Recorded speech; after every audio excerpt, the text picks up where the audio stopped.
sertão, do Ceará, e de todos os irmãos sou o único que deixou o sertão. E logo ele se tornou representante comercial e foi embora para Teresina. Minha irmã mais velha nasceu e depois quando a minha irmã tinha 2 anos, ele voltou para Fortaleza. Foi quando eu nasci, mas ele não gostava de Fortaleza, por incrível que pareça, ele gostava de Teresina, do Piauí. E aí, quando eu tinha 2 anos de idade, ele voltou para Teresina.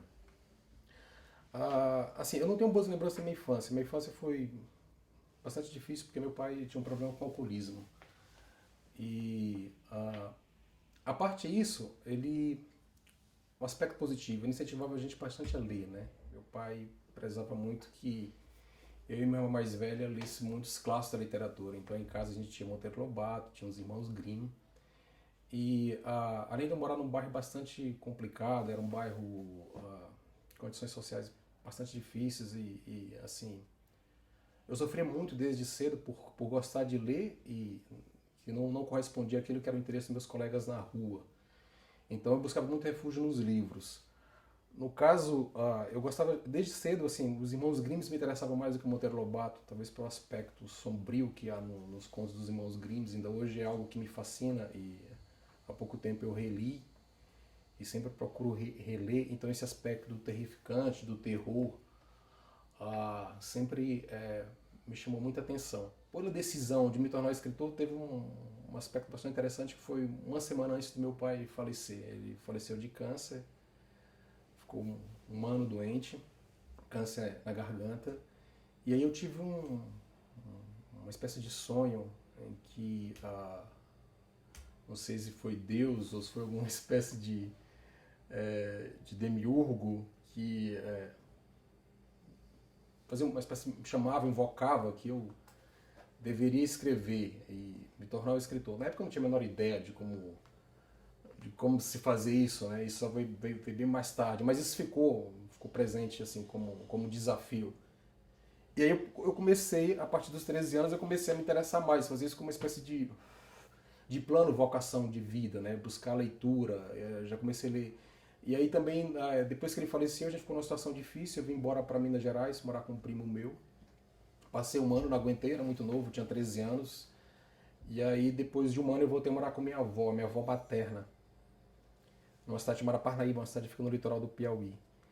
E aí tinha um fato interessante na cidade, que embora seja a segunda maior cidade do Piauí, não tinha uma biblioteca, assim, não tinha uma grande biblioteca. Então, o que eu tinha como acesso à literatura eram os clássicos da literatura que a editora Abril, vez por outra, lança. Então, com 14 anos, eu já lia assim, aqueles clássicos que eles lançavam, por exemplo, a de Allan Poe, a Divina Comédia, o Vermelho Negro do Stendhal, Madame Bovary do Flaubert. Então, eu comecei assim, com 14, 15 anos, eu já entrei já de cara vamos dizer, uma leitura mais exigente, embora eu não... A de Allan Poe me impressionou muito, mas não diria que compreendi por inteiro.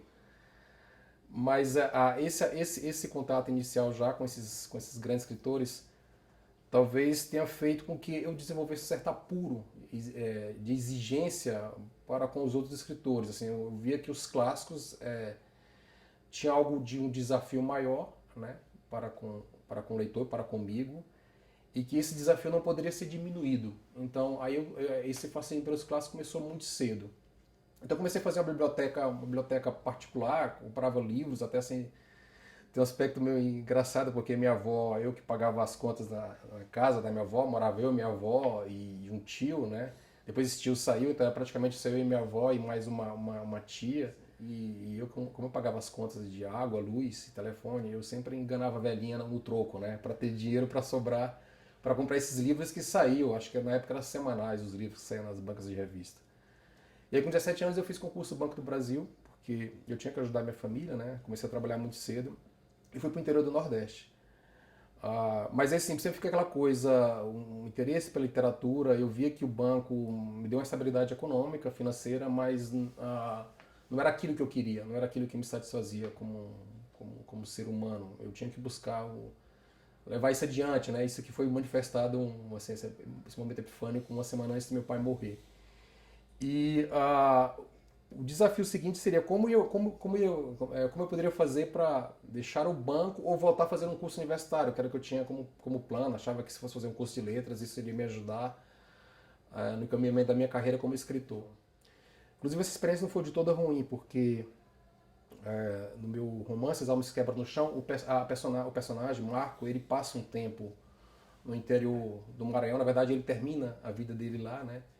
E essa experiência de passar em duas cidades bastante pobres, cidades mesmo péssimas condições, assim, até mesmo de saneamento básico, e de um certo isolamento cultural que essas cidades estavam na época inseridas, assim, isso por outro lado, foi assim, me ajudou na composição desse momento do personagem morando, ele foi para a cidade e tal, como é que essa minha vivência lá terminou me ajudando na composição do personagem, na vivência dele no interior do Maranhão.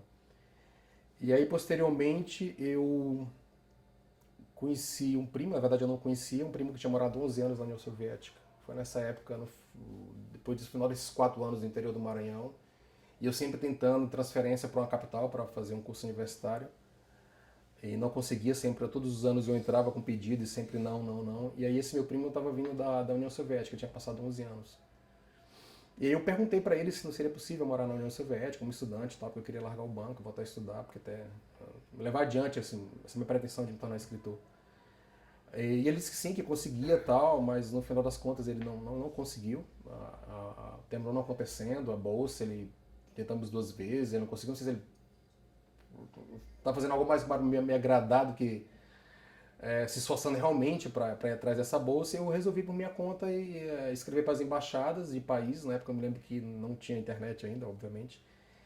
E havia o Almanac Abril, que era algo também que saía nas bancas de revista. E nos Almanacs Abril via sempre, que era lançado anualmente, tinha o endereço das embaixadas.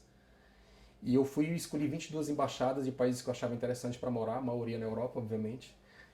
E escrevi para esses países, para todos esses países eu escrevi uma carta, assim, uma carta que eu descrevi admiração para esses países, queria estudar tal nesses países.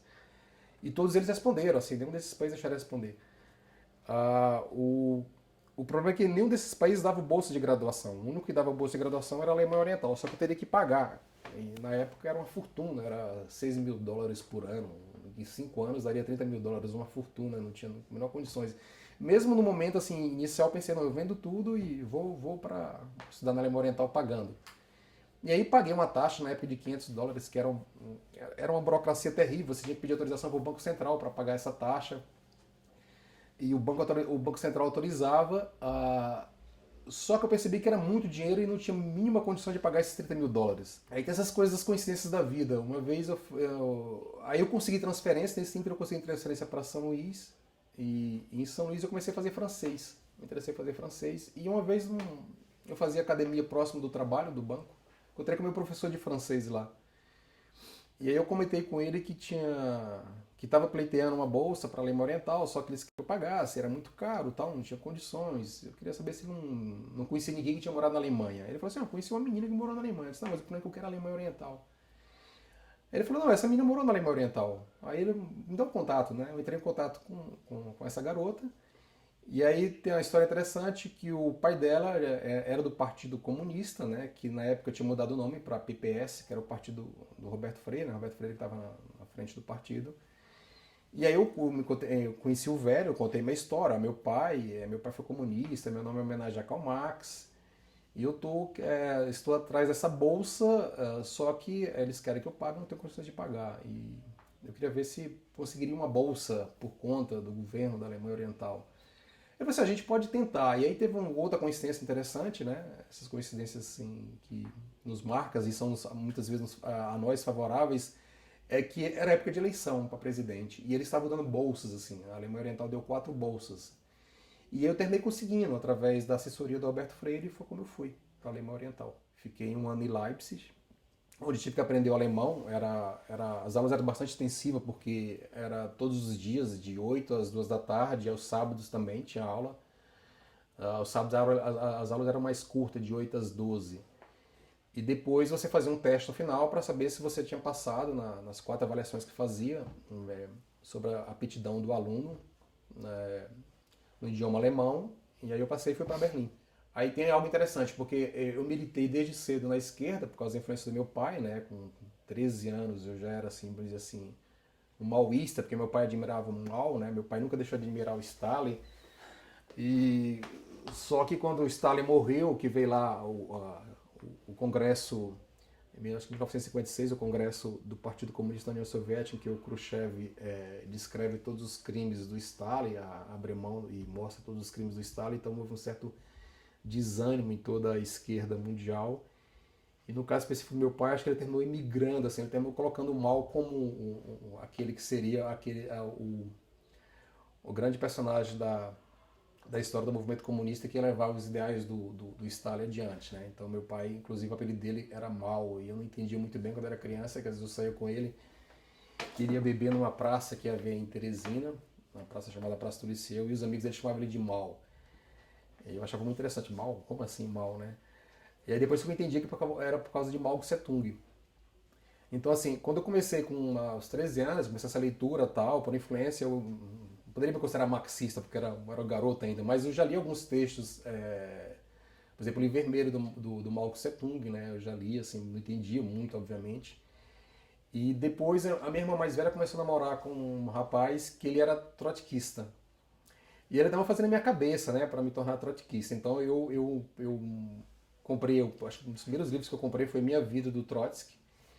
E aí o livro me impressionou muito e eu passei a ser trotskista. Quando eu cheguei na Alemanha Oriental foi que começou a minha desilusão, né, com o marxismo. Assim, eu presenciei que aquilo não funcionava, que a realidade não correspondia à ideia, que havia assim...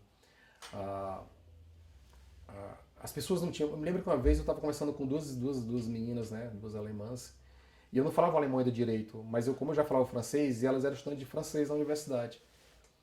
E aí eu perguntei assim, mas o que vocês acham dessa história da Alemanha ser dividida em duas, tal, dois sistemas políticos diferentes? Eu acho que se eu como brasileiro não gosto muito de ter meu país dividido. Eu lembro que elas ficaram com medo de responder a pergunta, não sei se elas pensaram que eu fosse alguma espécie de espião da Stasi, né, da Polícia Secreta da Alemanha Oriental. Então elas terminaram meio que se esquivando. E aí, na própria vivência da Alemanha Oriental, eu via assim, que as pessoas eram tristes, assim, e o sistema também assim, tinha uma certa ineficiência, uma ineficiência gritante. Você tinha fome e você não encontrava assim, um restaurante fácil para comer. Então, assim, quando eu tomei a decisão de ir para a Alemanha, eu não tinha muita ideia de como seria ou de como o que eu deveria realmente fazer. Sabia que tinha conseguido a bolsa para estudar, mas muito claro de como seria lá, eu não tinha essa clareza, né? Agora, assim, aí vem uma alegação também interessante. A Alemanha é por causa do meu nome, né? É uma homenagem ao filósofo alemão, Karl Marx. Então, assim, meu nome é bastante... Hoje eu já percebi que tem vários carlenos no mundo, né? Mas eu acho que eu fui um dos primeiros carlenos que existiu. Então, muitas vezes as pessoas perguntavam, teu nome, Carleno, é homenagem, que nome diferente. Aí eu perguntava pro meu pai e falava assim, fala que é homenagem ao filósofo alemão. Então, acho que já veio, de certa forma, uma ligação com a Alemanha, né? Então, essa coincidência, eu digo que é mais uma coincidência favorável na minha vida. Dizendo, por exemplo, não ter dado certo para ir para a União Soviética, ter ido para a Alemanha. Então, eu acho que teve aí um dedo de Deus, assim, é a Alemanha para onde você tem que ir. Assim, eu teria que viver com uma bolsa de estudo, que era uma bolsa muito pequena, que assim, a bolsa cobria poucas coisas, a gente tinha direito à residência estudantil, era por conta do governo, mas a bolsa dava mais assim, dava mal pra gente comer. E assim, como eu falei agora há pouco, uma das grandes dificuldades da Alemanha Oriental é que você não tinha, por exemplo, um simples um vendedor de cachorro quente, assim, você não tinha isso. Me lembro que perto de onde eu morava tinha uma espécie de quiosque que vendia sanduíche, mas ele abria, que era um sanduíche muito, muito simples, era uma bola de carne, que eu chamava de bolota, com um pãozinho, né? E isso eles abriu, era uma vez durante os dias úteis da semana, mas era abrir de 10 às 12. Então você tinha logo que ficar na fila para comprar essa bolota. Então, assim, essa dificuldade de comer, que é algo pra gente bastante estranho, já foi assim, acho que também marcou muito a minha desilusão. Eu acho que eu só consegui mesmo suportar porque eu tinha isso como norte, né? A minha existência como escritor, que eu, embora também não soubesse como iria se dar, como ia escrever o primeiro romance, como é que isso ia acontecer, eu não tinha a menor ideia, mas eu tinha, assim, em mente que eu teria que passar por essa dificuldade de morar num país comunista, fazer um curso universitário, que seria assim, vamos dizer assim, seria a próxima etapa para depois, vamos dizer assim, sentar para escrever o primeiro livro. Nos 2 meses que eu estava lá, o muro de Berlim, houve a queda do muro de Berlim, eu cheguei em agosto, quando foi em novembro o muro caiu. E as coisas já começaram a mudar. Eu já achei essa mudança, para mim foi assim, uma mudança extremamente simpática e favorável, porque eu digo, não, agora eu vou, inclusive, assim, ter acesso a obras que na Alemanha Oriental eram proibidas, né? Como escritor, lembro muito bem que Dostoiévski não era um escritor muito bem quisto, muito bem visto. Quando eu comecei a cursar a universidade, eles já abriram para professores de outras universidades da Alemanha, até mesmo professores estrangeiros. Eu me lembro que tive um professor que veio de Hamburgo e ele fez um seminário que era bastante interessante, que esse seminário era em cima de 3 autores, era Nietzsche, Dostoiévski e Kierkegaard, né? E aí foi que eu comecei a me interessar pelo Nietzsche, assim, a minha desilusão com o marxismo, assim, eu encontrei em Nietzsche aquele filósofo que dava resposta às minhas angústias naquela época, né? As angústias de como seria meu caminho, assim, como seria meu caminho na literatura, como é que eu iria me tornar um escritor, né? Então o Nietzsche tem uma estética interessante que ao mesmo tempo ela tem 2 problemas, assim. Ela é uma estética que ela eleva muito aquele que o admira, né? Que admira os textos, né? Ele fala que o século XIX, então na verdade os 3 se deparam com um problema aí, Nietzsche, Kierkegaard e Dostoiévski, né? Que é o problema que o Nietzsche sintetiza na famosa frase que está no Assim Falava Zaratustra, Deus está morto, né? E é uma situação, vamos dizer assim, é um estado de espírito daquele momento lá, de como vamos responder a isso, né? Se Deus está morto, o que é que a gente tem que fazer, né? O Dostoiévski fala que a resposta está no retorno ao cristianismo, né? O cristianismo dá resposta a essa angústia humana. O Nietzsche fala que o cristianismo, ele na verdade ele é responsável por esse problema, né? No momento em que ele salienta valores éticos e morais que não têm uma correspondência com a vida, né? São, vamos dizer assim, são valores que ignoram aquilo que é a existência, que é quase, assim, uma ideia biológica da existência, e que a vida ela sempre quer mais vida.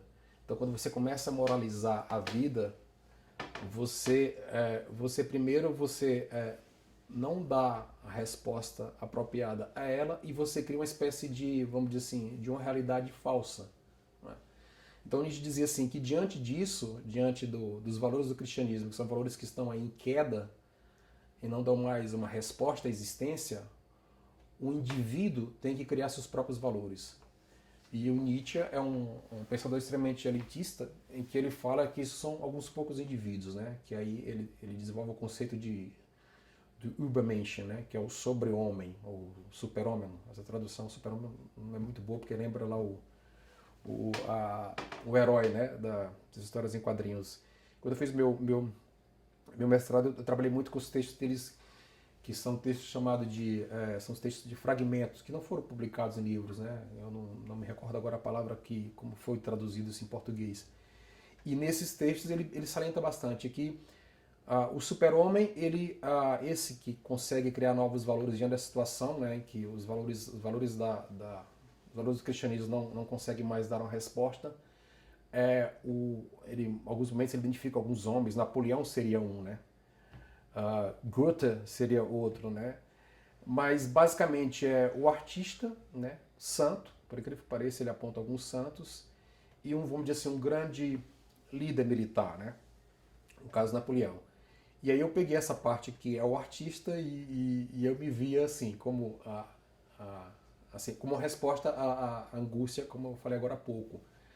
A partir do momento que eu criasse, né, no meu caso como um escritor, a partir do momento que eu compusesse ou escrevesse, isso eu estava dando um sentido à minha existência, né? Enquanto eu tivesse a capacidade de criar, não pensaria, por exemplo, estourar os próprios miolos, ou então aderir a uma forma de niilismo exacerbado, né? Uma forma de existência destrutiva para com o outro e para comigo mesmo. Inclusive, o Nietzsche ele critica muito essa forma de ver a existência, uma forma destrutiva, do niilismo exacerbado, né? Nada tem sentido, e então a existência que eu devo levar é uma existência, vamos dizer assim, uma existência de um esteta.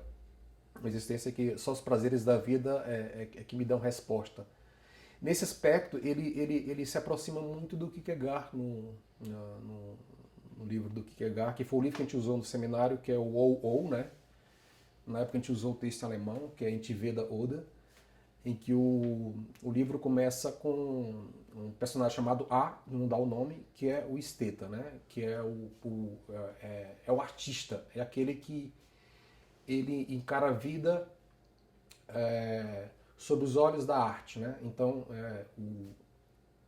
a personagem, pode dizer assim, que é um livro de filosofia, mas na verdade é uma personagem, ele se envolve, ele tem vários relacionamentos com mulheres, mas ele nunca leva esse relacionamento adiante. Há uma recusa nele vamos dizer assim, a uma existência ética, né? Vamos dizer assim, de um compromisso de construir uma família, ou de ter filhos, né?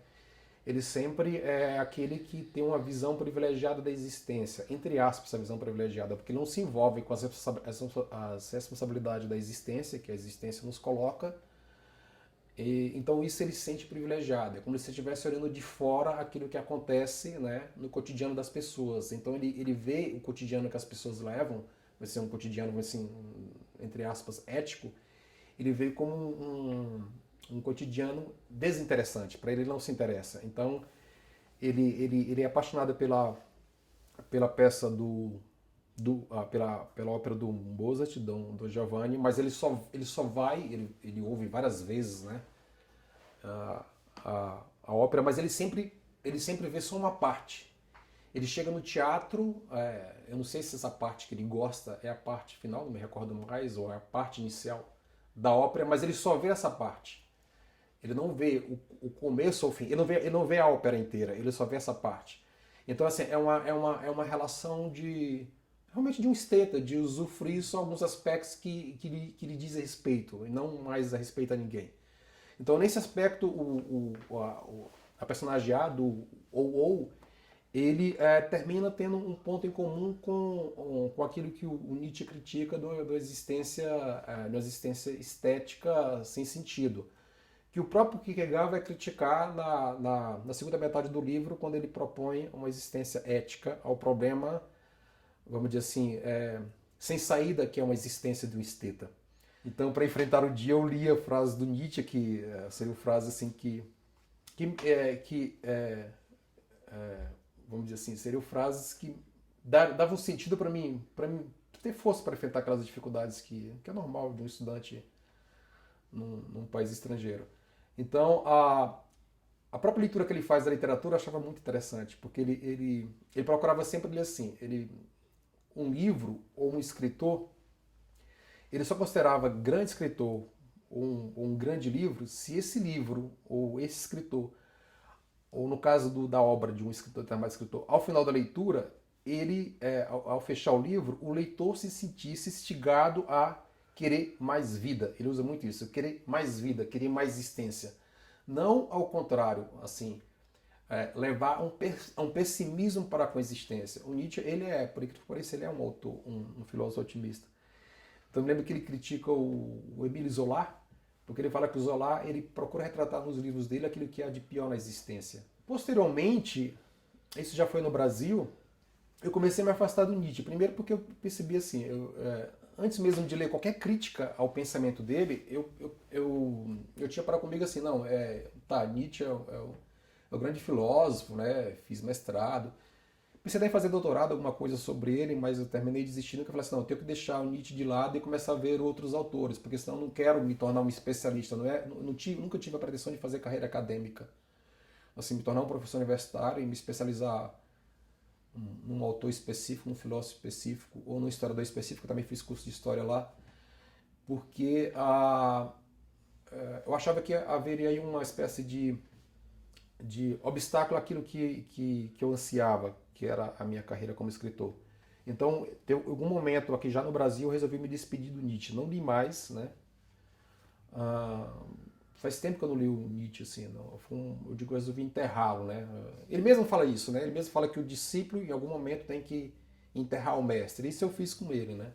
Quando eu escrevi As Almas, ali marca um momento da minha despedida, porque há um personagem, Barat, que ele é um admirador do Nietzsche, né? Então, nesse caso, tem um aspecto biográfico. que o Barat também faz isso. Ele pega texto do Nietzsche, coloca perto da cama, para antes de dormir ele ler esses textos, para sentir motivado, né? Os textos de Nietzsche dão uma motivação para ele se empenhar em concluir o curso, porque ele também, é o problema que eu coloco lá, que eu não tive, ele não tem bolsa de estudo, então ele precisa trabalhar e estudar.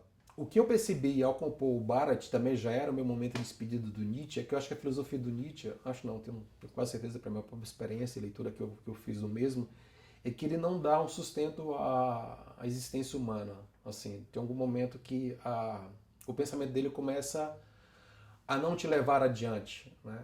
E aí, talvez podemos responder como Kierkegaard, tem um momento que você tem que dar o pulo na fé, né? Então, eu via que há um perigo no pensamento dele, aí acho que é o que eu falei agora há pouco de um problema, né, no pensamento dele, é que você não tem um domínio pleno sobre a existência. Então, é o que acontece com Barad, né? Então, assim, você não tem domínio pleno sobre a existência, especialmente sobre a morte. Então, a morte é algo que nós não controlamos. Então, você se afirmar, né, vamos dizer assim, diante de qualquer problema, como superação, como busca daquilo que você pretende realizar na existência, há algo que é a morte que pode, de uma hora para outra, destruir esse teu anseio. Então não dá para você se colocar como um super-homem porque você não é um senhor da morte, né? Então eu já comecei a perceber que o Nietzsche ele não responde a isso, ao problema da morte, né? Ele também não responde ao problema que acho que é um problema que todo escritor tem que ter na sua obra, que é o problema da existência de Deus, né?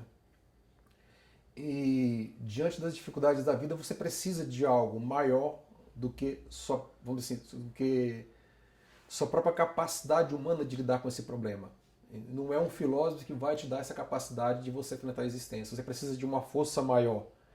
Quando você não realiza aquilo que você almeja, e no caso eu não consegui escrever um primeiro romance, que era aquilo, por isso que eu achei que essa experiência na Alemanha seria, achava não, foi importante no meu passo posterior como escritor, é que nos momentos difíceis da dificuldade, eu percebia que você tende a buscar aquilo que não se deve buscar. Então você tende, aquilo que o Nietzsche busca evitar, você busca uma espécie de autodestruição, porque você acha que não vai conseguir. Então eu me lembro que há um perigo de você buscar, por exemplo, o consumo de droga, você buscar experiências desenfreadas, você buscar... E por outro lado também, essa ideia de que você é um suposto super-homem pode também te dar uma espécie de falsa consciência de que você não precisa estudar ou se empenhar para criar algo. Né?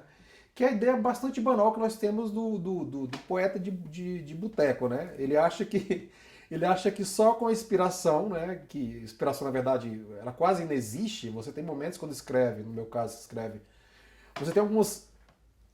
pode chamarmos de inspiração, mas ela não é suficiente, né? Muitas vezes uma inspiração ela pode ser boba. Às vezes você está escrevendo, você, putz, isso aqui é genial, inspirado. Você escreve, quando você volta a reler aquilo, é de uma bobagem imensa, né? Então o trabalho do escritor é muito... como dizia o Faulkner, né, numa entrevista que ele dá, é 99% inspiração, 99% trabalho, 99% talento. Mas não é só inspiração. Então, assim, eu percebia que no caso do Nietzsche, assim, quando você se arroga a ser o super-homem, tem esse perigo. Você achar que você não precisa estudar, que você não precisa, vamos dizer assim, se empenhar para conhecer os grandes autores, porque aquilo que vem no suposto momento de inspiração é suficiente. É o texto que você muitas vezes vê num escritor que não se empenha para trabalhar bem o texto. Aquilo, ele tem momentos de inspiração, ou momento de ao escrever, e que ele acha que aquilo é suficiente e publica. Né? Não há um trabalho ali, não há um trabalho que você tem que ter um texto, né? Reler, reescrever várias vezes. Então, esse foi também o que me levou também a me afastar do Nietzsche. Eu acho assim que te leva a uma posição de um certo... a um patamar que você julga suficiente, mas não é suficiente. Quando você faz uma escolha na sua vida, você muitas vezes não sabe se você vai conseguir realizar, né? É algo como você se cobra todo dia, assim. É aquilo da vocação. Você é vocário, você é chamado para algo, né? Esse chamado pode ser um chamado, a gente pode compreender no sentido religioso. Deus manifesta para Abraão, ó, vai para a terra que eu te indicar, né? Deixa a terra do teu pai. Abraão não sabe se vai dar certo. Né? A gente não sabe se a gente vai conseguir.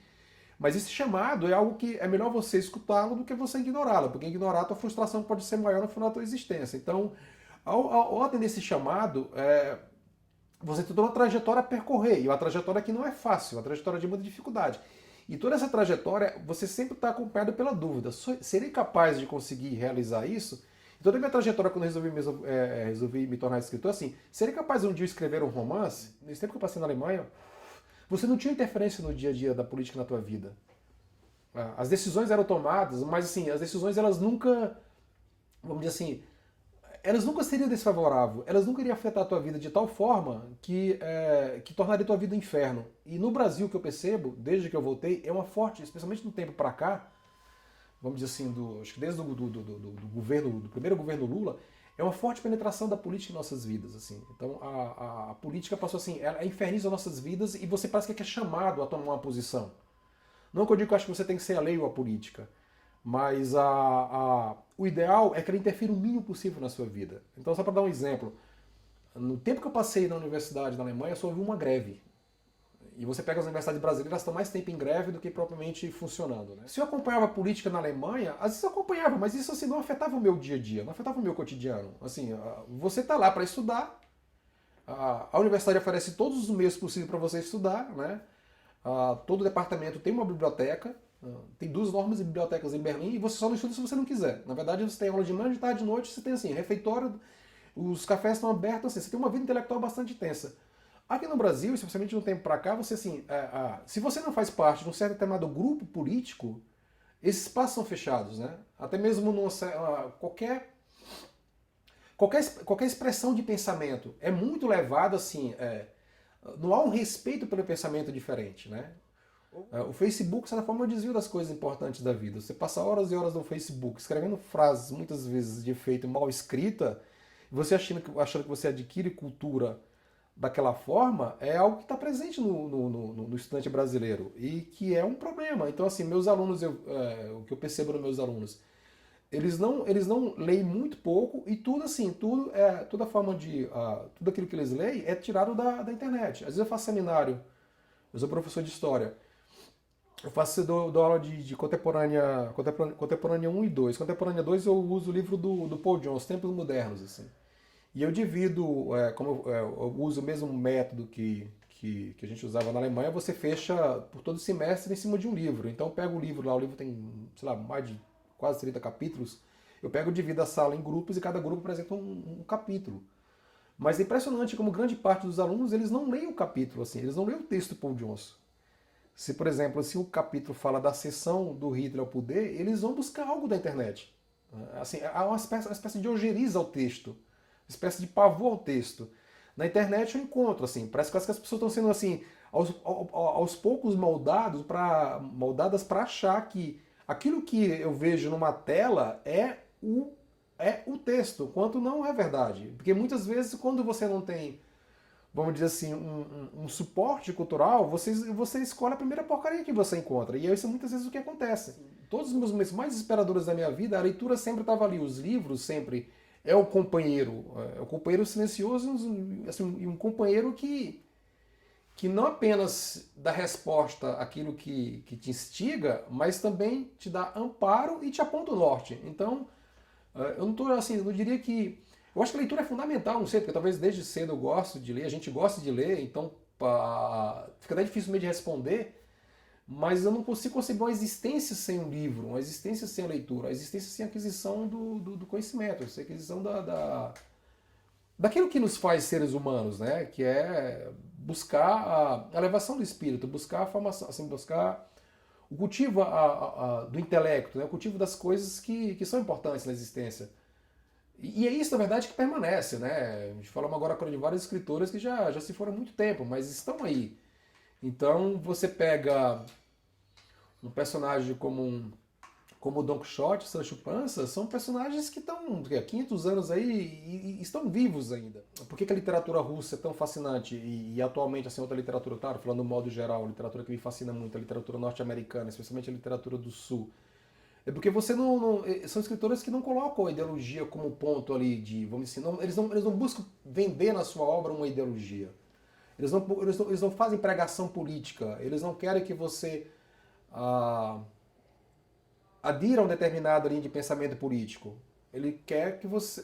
o sentido é vivencie o drama da existência, que são um drama que está retratado nesses personagens, que é um drama de todo um de nós, que é um drama que não importa a sua classe social, não importa, você sempre vive, todos vivemos esse drama. Então, talvez aí esteja a riqueza e a resposta à questão. Um grande livro de literatura é aquele que consegue pegar os diferentes tipos de leitor. Por isso que eu acho que o escritor não deve pensar num tipo específico de leitor. Quando eu escrevo, eu tenho que pensar no grande crítico literário que vai ler meu livro e vai elogiar ou vai criticar.